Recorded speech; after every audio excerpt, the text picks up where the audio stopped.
Ya, assalamualaikum warahmatullahi wabarakatuh. Perkenalkan, nama saya Ruman Arif Bandani dari 11 TJKT 2. Kali ini saya akan menjelaskan tentang apa sih itu jaringan komputer dasar.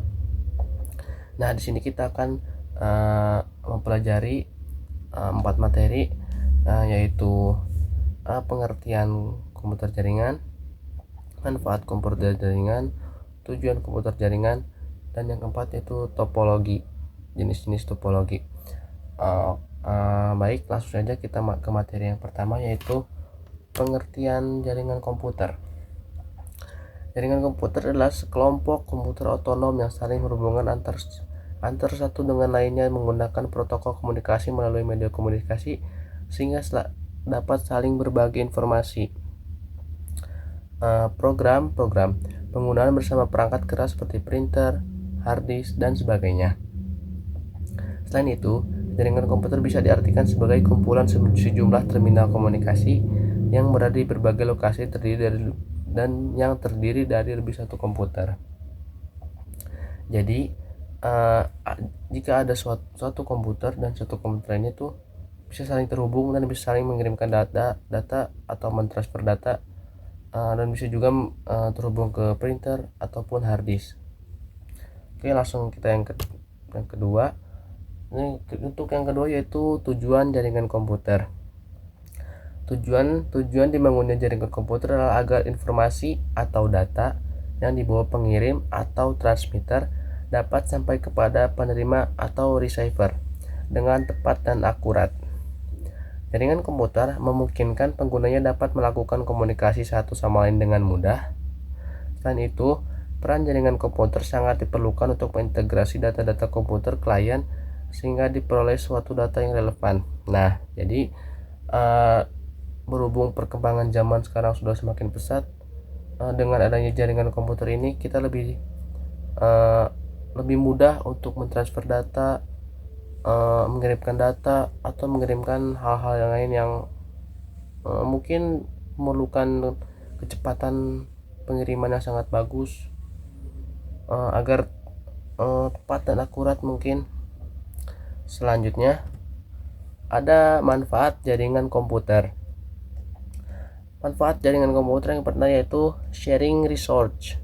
Sharing resource bertujuan agar seluruh program, peralatan, atau peripheral lainnya dapat dimanfaatkan oleh setiap orang yang ada pada jaringan komputer tanpa terpengaruh oleh lokasi maupun pengaruh dari pemakai. Jadi meskipun kita saling berjauhan, namun dengan adanya jaringan komputer kita bisa mentransfer data atau mentransfer hal-hal yang lain. Yang kedua yaitu ada integrasi data.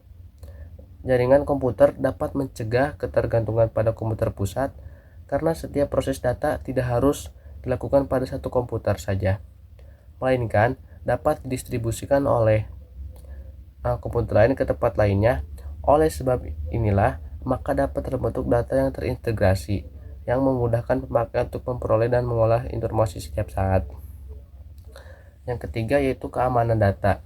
Sistem jaringan komputer dapat memberikan perlindungan terhadap data karena pemberian hak akses kepada para pemakai. Jadi dalam keamanan data ini kita bisa memberikan semacam security kepada data kita agar orang lain tidak bisa membuka data kita tersebut. Untuk yang terakhir yaitu sebagai media komunikasi. Jaringan komputer memungkinkan terjadinya komunikasi antar pengguna baik teleconference maupun yang lain. Oke, untuk yang selanjutnya yaitu jenis-jenis topologi. Topologi merupakan suatu pola hubungan antara terminal dalam jaringan komputer. Pola ini sangat erat kaitannya dengan metode akses dan media pengiriman yang digunakan. Topologi yang ada sangat tergantung dengan letak geografis dari masing-masing terminal, kualitas kontrol yang dibutuhkan dalam komunikasi atau penyampaian pesan, serta kecepatan dari pengiriman data. Dalam definisi topologi terbagi menjadi dua, yaitu topologi fisik atau physical topology yang menunjukkan posisi pemasangan kabel secara fisik dan topologi logik. Dan topologi logik adalah logika topologi yang menunjukkan bagaimana suatu media diakses oleh host. Selanjutnya ada jenis-jenis topologi. Untuk yang pertama yaitu ada topologi bus. Konfigurasi ini dikenal dengan istilah bus network yang cocok digunakan untuk daerah yang tidak terlalu luas, dan setiap komputer atau setiap simpul yang akan dihubungkan dengan suatu kabel komunikasi melalui sebuah interface. Setiap komputer dapat berkomunikasi dengan komputer ataupun peralatan lainnya yang terdapat di dalam network. Dengan kata lain, semua simpul mempunyai kedudukan yang sama.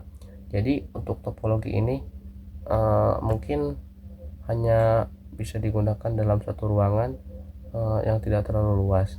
Contohnya, yang kedua yaitu adalah topologi tree.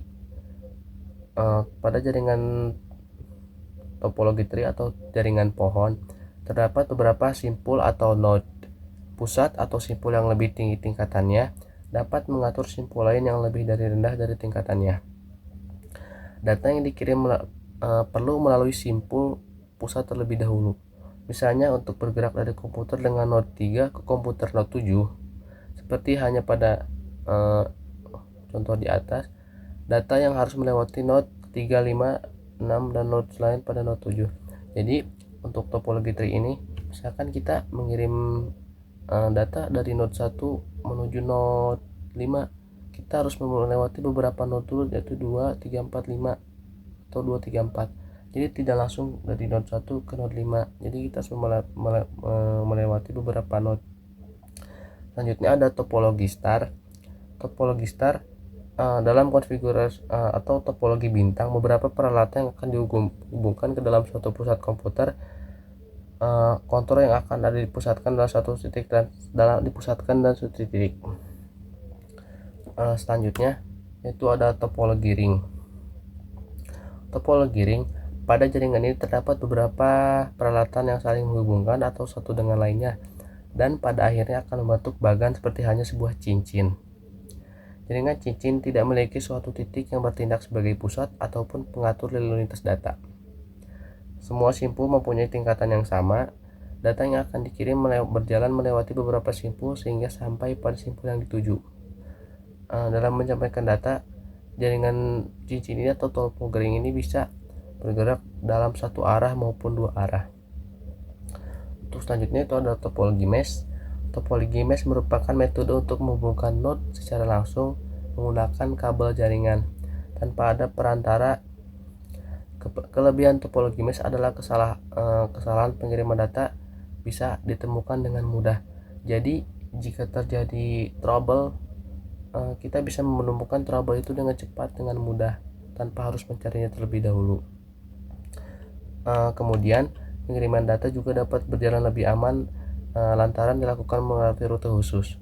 Sementara itu, kelemahan topologi mesh adalah membutuhkan biaya yang lebih besar untuk penyediaan kabel. Jadi untuk topologi mesh ini memerlukan biaya yang cukup besar daripada topologi yang lainnya, karena topologi ini lebih aman dan bisa melalui rute khusus. Oke, untuk selanjutnya itu adalah topologi peer to peer. Nah, untuk yang topologi terakhir yaitu ada topologi peer to peer atau jaringan titik ke titik. Merupakan jaringan yang paling sederhana tetapi digunakan secara luas. Begitu sederhana, saking sederhananya jaringan ini sehingga seringkali tidak dianggap suatu jaringan, tetapi hanya komunikasi biasa. Oke teman-teman, mungkin hanya segitu yang dapat saya sampaikan. Saya Numan Arif Badani dari 1132 mengucapkan terima kasih. Sampai bertemu di video selanjutnya. Terima kasih.